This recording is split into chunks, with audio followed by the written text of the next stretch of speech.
ಅಗ್ರಹಾರದ stove ಕತೆ ಬಹಳ ರೋಚಕವಾಗಿದೆ. ಯಾವ ಸ್ಟವ್ ಸುದ್ದಿ ಹೇಳ್ತಾ ಇದ್ದೀವಿ? ಪೊಲೀಸರ ದಾಳಿಯ ವೇಳೆ 7 ಸ್ಟವ್ಗಳು ಸಿಕ್ಕಿದ್ವು. ಆ 7 ಸ್ಟವ್ಗಳನ್ನ ಹೆಂಗ್ ತಯಾರು ಮಾಡಿದ್ರು, ಯಾರು ತಯಾರು ಮಾಡಿದ್ರು, ಎಂಥ ಸ್ಟವ್ ಅದು, ಎಲ್ಲ ಡೀಟೇಲ್ಸ್ ಬಹಳ ರೋಚಕವಾಗಿದೆ ನೋಡಿ.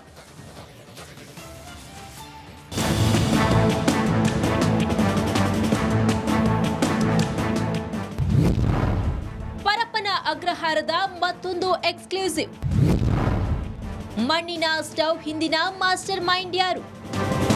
ಪರಪ್ಪನ ಅಗ್ರಹಾರ ಜೈಲಿನಲ್ಲಿ ನಡೆಯುತ್ತಿರುವ ರಾಜಾತಿಥ್ಯದ ಜಾಲವನ್ನ ಬೆನ್ನು ಹತ್ತಿದ ಪೊಲೀಸರಿಗೆ ಜೈಲಿನಲ್ಲಿ ಒಟ್ಟು 17 ಮೊಬೈಲ್ಗಳು ಪತ್ತೆಯಾಗಿದ್ವು. ಆಗ್ನೇಯ ಡಿಸಿಪಿ ಸಾರಾ ಫಾತಿಮಾ ನೇತೃತ್ವದಲ್ಲಿ ದಾಳಿಯನ್ನ ಮಾಡಲಾಗಿತ್ತು. ಫೋನ್ ಜೊತೆ ಮತ್ತೆ ಹಲವು ವಸ್ತುಗಳು ಸಿಕ್ಕಿದ್ವು.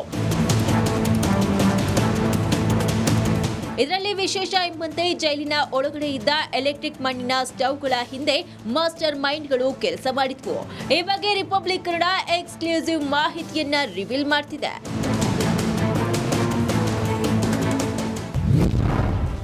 ಮಣ್ಣಿನ ಸ್ಟವ್ನ ಮಾಸ್ಟರ್ ಮೈಂಡ್. ಪೊಲೀಸರ ದಾಳಿ ವೇಳೆ ಒಟ್ಟು 7 ಮಣ್ಣಿನ ಸ್ಟವ್ಗಳು ಜಪ್ತಿಯಾಗಿವೆ. ಇವೆಲ್ಲವೂ ಜೈಲಿನಲ್ಲಿರುವ ಕೈದಿಗಳೇ ಸ್ವತಃ ತಯಾರಿಸಿದ್ದಾರೆ. Rameshwar cafe, Mangaluru cooker bomb ಸ್ಫೋಟದ ಆರೋಪಿಗಳೇ ಈ ಸ್ಟವ್ ಅನ್ನ ತಯಾರಿಸಿದ್ದಾರಂತೆ.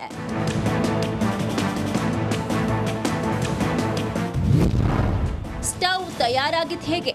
ಜೈಲಿನ ಸ್ಟೋರ್ ರೂಮ್ನಲ್ಲಿ ಸ್ಪ್ರಿಂಗ್ಗಳಿದ್ದು ಚಿಕ್ಕ ಕಲ್ಲುಗಳ ಜೊತೆ ಮಣ್ಣು ಹದ ಮಾಡ್ತಾರೆ. ಮಣ್ಣನ್ನ ಪ್ಲಾಸ್ಟಿಕ್ ಪಾತ್ರೆಯಲ್ಲಿ ಇಡಲಾಗುತ್ತೆ. ಗಟ್ಟಿಯಾದ ಬಳಿಕ ಪ್ಲಾಸ್ಟಿಕ್ ಪಾತ್ರೆ ಕತ್ತರಿಸ್ತಾರೆ. ಮಣ್ಣಿನ ಸ್ಟವ್ ಆಚೆ ತೆಗೆದು ಉಳಿದ ಕೆಲಸವನ್ನ ಆರಂಭಿಸುತ್ತಾರೆ. ಸ್ಟವ್ ಮೇಲ್ಭಾಗದಲ್ಲಿ ಸ್ಪ್ರಿಂಗ್ ಅಳವಡಿಸಲು ಶೇಪ್ ಕೊಡ್ತಾರೆ. ಸ್ಟವ್ ಕೆಳಭಾಗದಿಂದ 2 ವೈರ್ ಅಳವಡಿಕೆಯನ್ನ ಮಾಡ್ತಾರೆ. ಈ ವೈರ್ಗೆ 2 ಸ್ಕ್ರೂ ಅಳವಡಿಕೆಯನ್ನ ಮಾಡ್ತಾರೆ. ನಂತರ 2 ಸ್ಕ್ರೂಗೆ ಸ್ಪ್ರಿಂಗ್ ಕನೆಕ್ಟ್ ಅನ್ನ ಮಾಡ್ತಾರೆ. ಈ ಸ್ಪ್ರಿಂಗ್ ನ ಸ್ಟವ್ ಮೇಲ್ಭಾಗ ಜೋಡಣೆ ಮಾಡ್ತಾರೆ. ಸ್ಟವ್ ಕೆಳಭಾಗದ ವೈರ್ನ ತುದಿಗೆ ಸ್ವಿಚ್ ಕನೆಕ್ಟ್ ಮಾಡಿ ಆಗ ಆ ಸ್ಪ್ರಿಂಗ್ ಪೂರ್ತಿ ಬಿಸಿಯಾದ್ರೆ ಮೇಲಿರುವ ಪಾತ್ರೆ ಕಾಯುತ್ತೆ. ಇದರಿಂದ ತಮಗೆ ಬೇಕಾದನ್ನ ಆಹಾರವನ್ನ ಬೇಯಿಸಿಕೊಳ್ತಾರೆ. ಬಾಂಬರ್ಗಳು ತಯಾರಿಸಿದ ಒಟ್ಟು 7 ಸ್ಟವ್ಗಳನ್ನ ಪೊಲೀಸರು ಜಪ್ತಿ ಮಾಡಿದ್ದಾರೆ. ಈ ಸ್ಟವ್ ಕಥೆಯನ್ನ ಪೊಲೀಸರು ವಿಚಾರಣೆ ವೇಳೆ ಆರೋಪಿಗಳಿಂದ ಬಾಯ್ಬಿಡಿಸಿದ್ದಾರೆ. Sunil Dharmasthala, crime bureau, Republic Kannada. ಮತ್ತಷ್ಟು ದರ್ಶನ್ಗೆ ಸಂಬಂಧಪಟ್ಟಂತಹ ಸುದ್ದಿಗಳನ್ನ ಕ್ವಿಕ್ ಆಗಿ ನೋಡ್ತಾ ಹೋಗೋಣ ಬನ್ನಿ.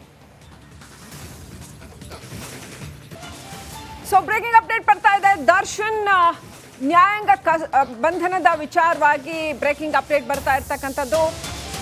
ದರ್ಶನ್ಗೆ ಕಸ್ಟಡಿ ಎಕ್ಸ್ಟೆಂಡ್ ಆಗತ್ತಾ? ಸೆಪ್ಟೆಂಬರ್ 30ರವರೆಗೂ ಕೂಡ ಕಾಟೇರನಿಗೆ ಕಂಬಿ ಎಣಿಕೆ ತಪ್ಪಿದ್ದಲ್ಲ.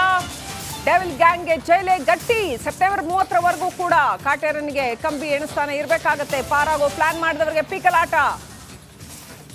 ಎಲ್ಲ 17 ಆರೋಪಿಗಳಿಗೂ ಕೂಡ ನ್ಯಾಯಾಂಗ ಬಂಧನ ವಿಸ್ತರಣೆ ಆಗಿದೆ. ಇವತ್ತು ಕೋರ್ಟ್ ಮುಂದೆ ವಿಡಿಯೋ ಕಾನ್ಫರೆನ್ಸ್ ಮುಖಾಂತರ ಹಾಜರುಪಡಿಸಲಾಗಿತ್ತು.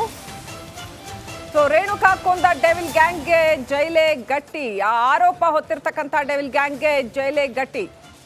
ಪಾರಾಗೋ ಪ್ಲಾನ್ ಹೇಗೋ ಒಂದು ಆಗ್ಬಿಡತ್ತೆ ಇವತ್ತು ಅಂತ ಅನ್ಕೊಂಡಿದ್ರು. ನೋ, ಕಸ್ಟಡಿ ಎಕ್ಸ್ಟೆಂಡ್ ಆಗಿದೆ. ಸೆಪ್ಟೆಂಬರ್ 30ರವರೆಗೂ ಕೂಡ ಕಂಬಿ ಎಣಿಸ್ತಾ ಕೂತಿರ್ಬೇಕಾಗತ್ತೆ ಕಾಟೇರ. ಎಲ್ಲ 17 ಆರೋಪಿಗಳಿಗೆ ನ್ಯಾಯಾಂಗ ಬಂಧನ ಸೆಪ್ಟೆಂಬರ್ 30ನೇ ತಾರೀಕುವರೆಗೂ.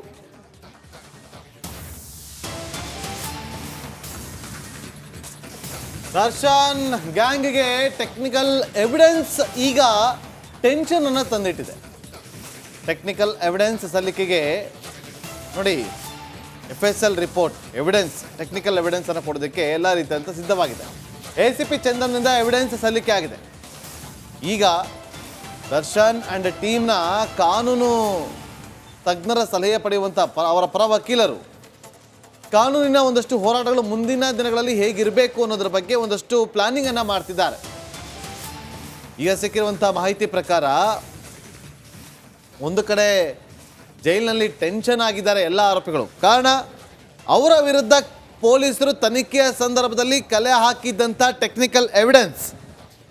ಆ ಟೆಕ್ನಿಕಲ್ ಎವಿಡೆನ್ಸ್ ಅನ್ನ ಈಗ ತನಿಖಾ ತಂಡ ಸಲ್ಲಿಕೆ ಮಾಡಿದೆ. FSL ರಿಪೋರ್ಟ್, ಟೆಕ್ನಿಕಲ್ ಎವಿಡೆನ್ಸ್ ಅನ್ನ ಕೊಟ್ಟಿರುವಂತಹ ತಂಡ ತನಿಖಾಧಿಕಾರಿ ACP ಚಂದನ್ ಗೌಡ ಅವರಿಂದ ಎವಿಡೆನ್ಸ್ ಸಲ್ಲಿಕೆ ಆಗಿದೆ ಅನ್ನೋದು ಈಗ ಸಿಕ್ಕಿರುವಂತ ಅಪ್ಡೇಟ್ ಮಾಹಿತಿ. ಆಪ್ತರ ಭೇಟಿಗೆ ಅವಕಾಶ ಕೊಟ್ಟಿದೆ. ಕಸ್ಟಡಿ ಎಕ್ಸ್ಟೆಂಡ್ ಮಾಡಿದೆ. ಅದರ ಆಪ್ತರನ್ನ ತೀರಾ ಆಪ್ತರ ಭೇಟಿಗೆ ಮಾತ್ರ ಅವಕಾಶ ಕೊಟ್ಟಿದ್ದಾರೆ. ಜಡ್ಜ್ ಜೈಲಿನ ನಿಯಮದ ಪ್ರಕಾರ ಭೇಟಿಗೆ ಅವಕಾಶ ಇದೆ ಅಂತ ಹೇಳಿದ್ದಾರೆ. ದರ್ಶನ್ ಪರ ವಕೀಲರು ಕೇಳಿದ್ರು ಅನುಮತಿ ಕೊಡಿ ಅಂತ. ಸೊ ಹಾಗಾಗಿ ಆಪ್ತರ ಭೇಟಿಗೆ ಅನುಮತಿ ಕೊಟ್ಟಿದ್ದಾರೆ. ತೀರಾ ಆಪ್ತರನ್ನ ಮಾತ್ರ ಭೇಟಿ ಆಗಬಹುದು ಅಂತ ಹೇಳಿದ್ದಾರೆ. ಇನ್ನಷ್ಟು ಜನ ಬರ್ತಾರ ದರ್ಶನ್ ಅವ್ರನ್ನ ಭೇಟಿ ಆಗೋದಕ್ಕೆ? ಇನ್ನಷ್ಟು ಗಣ್ಯ ವ್ಯಕ್ತಿಗಳು ಬರ್ತಾರ? ಹಾಗಾದ್ರೆ ಲಾಯರ್ಸ್ ಅಂತೂ ಬರಲೇಬೇಕು, ಯಾಕಂತಂದ್ರೆ ಅವರು ಬೇಲ್ ಅಪ್ಲಿಕೇಶನ್ ರೆಡಿ ಮಾಡಬೇಕಾಗತ್ತೆ.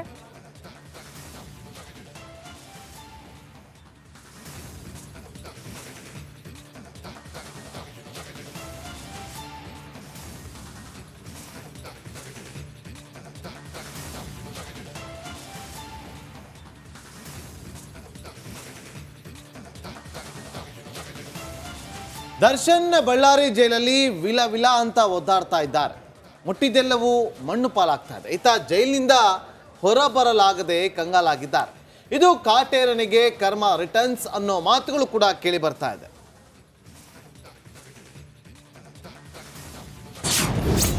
ಕಾಟೇರನಿಗೆ ಕರ್ಮ ರಿಟರ್ನ್ಸ್. ಜಾಮೀನು ಜಂಜಾಟಕ್ಕೆ ಜಗ್ಗು ಸುಸ್ತು, ಕೊಲೆ. ರೇಣುಕಾ ಸ್ವಾಮಿಯ ಕಗ್ಗೋಲೆ. ತನ್ನ ಪ್ರೇಯಸಿಗಾಗಿ ಸಾಮಾನ್ಯರಲ್ಲಿ ಸಾಮಾನ್ಯನಾಗಿದ್ದ ರೇಣುಕಾ ಸ್ವಾಮಿ ಮೆಡಿಕಲ್ ಶಾಪ್ನಲ್ಲಿ 20,000 ದುಡಿದುಕೊಂಡು ಜೀವನ ಸಾಗಿಸ್ತಿದ್ದ.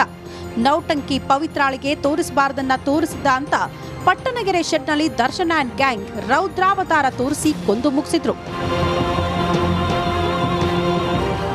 ದರ್ಶನ್ ಜೈಲು ಸೇರಿ 3 ತಿಂಗಳಾಗ್ತಾ ಬಂತು. ಬಳ್ಳಾರಿ ಜೈಲಲ್ಲಿ ನರಕ ಯಾತನೆ ಅನುಭವಿಸ್ತಾ ಇದ್ದಾರೆ. ಮುಟ್ಟಿದ್ದೆಲ್ಲವೂ ಮಣ್ಣು ಪಾಲಾಗ್ತಾ ಇದೆ. ಮಾಡಿದ್ದೆಲ್ಲವೂ ಮಹಾ ಪಾಪವಾಗಿದೆ. ಪೊರ್ಕಿ ಮುಟ್ಟಿದ್ದೆಲ್ಲವೂ ಮಣ್ಣು ಪಾಲು.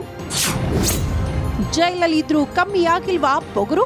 ಒಂದು ಸಿನಿಮಾಗೆ ಕೋಟ್ಯಾಂತರ ರೂಪಾಯಿ ಸಂಭಾವನೆ ಪಡೆಯುತ್ತಿದ್ದ ದರ್ಶನ್ ಮುಟ್ಟಿದ್ದೆಲ್ಲವೂ ಚಿನ್ನವೇ ಆಗಿತ್ತು. ಬೇಕಂದಾಗ ಗುಂಡು ತುಂಡಿನ ಪಾರ್ಟಿ, ಬೆಳಿಗ್ಗೆಯೇ ಬಿಸಿ ಬಿಸಿ ಬಿರಿಯಾನಿ ತಿನ್ನುತ್ತಾ ನಾನೇ ರಾಜ ಅಂತ ಬೀಗುತ್ತಿದ್ದ. ಆದ್ರೆ ಜೈಲಿನಲ್ಲಿ 4 ಗೋಡೆಗಳ ಮಧ್ಯೆ ಏಕಾಂಗಿ ಜೀವನ ನಡೆಸ್ತಿದ್ದಾನೆ.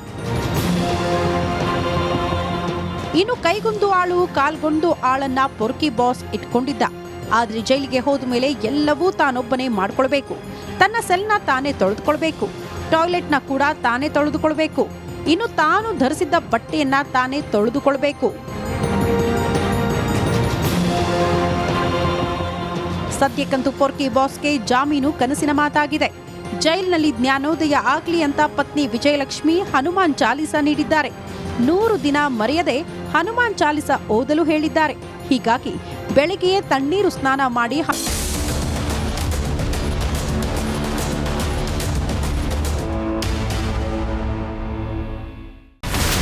ಇಲ್ಲಿರುವಂತ ಈ ಒಂದು ಗುಡ್ಡ ಕುಸಿದ ಪರಿಣಾಮ ಯಾವ ರೀತಿಯಾಗಿತ್ತು ಅಂತಂದ್ರೆ, ಗಂಗಾವಳಿ ನದಿ ಪಕ್ಕದಲ್ಲಿರುವಂತಹ ಉಳುವರ್ ಎನ್ನುವ ಗ್ರಾಮ ಸಂಪೂರ್ಣವಾಗಿ ಇವತ್ತು ನಾಶ ಆಗಿದೆ.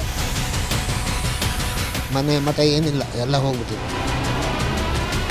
ಇವತ್ತು ರಿಪಬ್ಲಿಕ್ ಕನ್ನಡ ಮಾಡಿದಂತ ಒಂದು ವರದಿಯಿಂದಾಗಿ ಎಚ್ಚೆತ್ತುಕೊಳ್ಳುವಂತ ಕೆಲಸ ಸರ್ಕಾರ ಮಾಡಿದೆ, ಸಚಿವರು ಕೂಡ ಮಾಡಿದ್ದಾರೆ. 2 ಗಂಟೆಗೆ ಸುದ್ದಿ ಮೂಡಿಸಿದ್ದು 6 ಗಂಟೆಗೆ ಎಲ್ಲ ಸಚಿವರು ಮಿನಿಸ್ಟರ್ ಎಲ್ಲ ಬಂದು ಇಲ್ಲಿ ನೋಡೋಗಿದ್ದಾರೆ.